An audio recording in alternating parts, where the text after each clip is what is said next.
Hey guys, Hitman89 here, I hope you're doing great. Last time we had the most disappointing games of 2024, make sure to check it out if you want to avoid some of the worst games we had this year. And today, we're gonna be looking at the 10 best single-player games of 2024. But first, Black Friday is here, so make sure to check out Instant Gaming's best deals. Just click the Black Friday banner and you'll see all the special offers available until Monday. As you can see, older games are dirt cheap and you can save 10 bucks on God of War Ragnarok. You can also get Dragon's Dogma 2 for 32 bucks. And if your favorite game isn't there, just look it up and you'll be able to get it for cheap anyway. Wanna get Stalker 2 or maybe Ghost of Tsushima Director's Cut? Everything is so much cheaper on Instant Gaming. They're 100% legit, so don't waste any more time. Click the link in the description and save tons of money on all your favorite games. Now let's have a look at the first game on my list.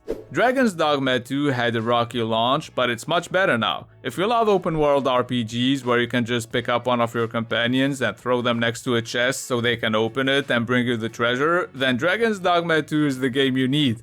You can also throw them off a bridge and hire new ones. The combat system is weird and extremely fun at the same time, cause there is no lock-on system, but you can climb on huge monsters and either stab the shit out of them, or if it's a griffin, get a free ride to their nest. Watch out not to fall and die mid-flight like I did here though. If you haven't played Dragon's Dogma 2 yet, you're missing out. At number 2, we have my second favorite game this year. Just like Dragon's Dogma 2, Stalker 2 has some technical issues, but gameplay-wise, it's a blast. Oh, and check out these awesome weather effects. They add a lot to the immersion. Keep in mind, you die pretty often in this game, which, in my opinion, makes combat even more fun. You gotta try and land headshots whenever you can to save some bullets, cause this is a hardcore game, so ammo is super rare in the beginning. I don't know about you, but I love a game that doesn't hold my hand and beats the shit out of me. So you either figure it out on your own, or you look up a bunch of tutorials on YouTube to maybe end up surviving longer than 5 minutes. Speaking of surviving, next we have a survival horror game. I haven't played the original Silent Hill 2 back in the day, that's why I was really excited to play the remake. My excitement didn't last long though. If you're depressed, do not play this game. I mean, I'm not even depressed, and 5 hours in, I was starting to consider using the DualSense's cable to hang myself. Watching these four-legged bitches try new ways to catch me off guard is always hilarious though. Now let's change things up a little bit, cause at number 4, we have an underrated game. The Thaumaturge is finally releasing on console after 9 months of PC exclusivity. If you've never heard of it, this story-driven RPG with turn-based combat takes place in 1905, but with some supernatural stuff. Cause the main character, Victor, with a W, who looks like shit half the time, well, he's a Thaumaturge. He tames spirits and uses them to manipulate people. It's definitely not for everyone, but if you like the setting, then you'll love the game. Now, if a protagonist who talks to spirits isn't crazy enough for you, then maybe try out Like a Dragon Infinite Wealth. This is a direct sequel to Yakuza Like a Dragon, and as you can see, Ichiban is still nuts. That's why every time you get in a fight, the world goes into turn-based mode, enemies have hilarious costumes, and the attacks and special powers are based on people's jobs. Speaking of jobs, some of the side jobs you can do here made me laugh out loud multiple times, just like the fact you can beat the shit out of people, catch them, and use them as Pokemons. I mean Sujimons, that's what they're called here. The only thing I don't like about Yakuza games is that every cutscene lasts 10 minutes. Let's move on to the 6th game. The massive dilemma that's at the heart of Banishers Ghosts of New Eden is what makes this story-driven game so intriguing. The choices you'll have to make here are tough, and they truly matter. Visually speaking, Banishers looks more than decent, but the combat system is just okay. So if you want a game with rock-solid combat, then maybe you should check out Black Myth Wukong.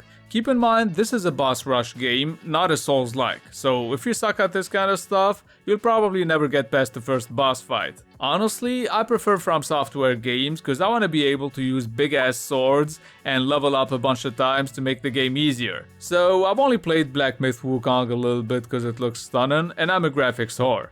Next, we have Dead Rising Deluxe Remaster, which I think is great. Some people say it's a watered down version of the original, but I don't care. Running through dozens of zombies with a chainsaw is still really fun. Shopping carts, dumbbells, and big ass umbrellas are also really enjoyable to use. I wish they got rid of the loading screens though, cause this isn't Starfield. I don't need to see a loading screen every time I open a door. Overall, I really enjoyed this remaster, but it's not worth $50, so maybe get it on Instant Gaming. In all seriousness now, I left the two PS5 exclusives for the end to make sure PC and Xbox users find games they might like too. The first one is Final Fantasy VII Rebirth. I think every Final Fantasy fan loves this game. It looks great, has more open areas than the remake, and most importantly, it's got enough mini games to make you forget about the actual game. The combat system has been improved a tiny bit, and Chocobo riding makes exploration much more fun. Not as fun as the last game on my list though. Any game that makes full use of the DualSense's features gets my attention,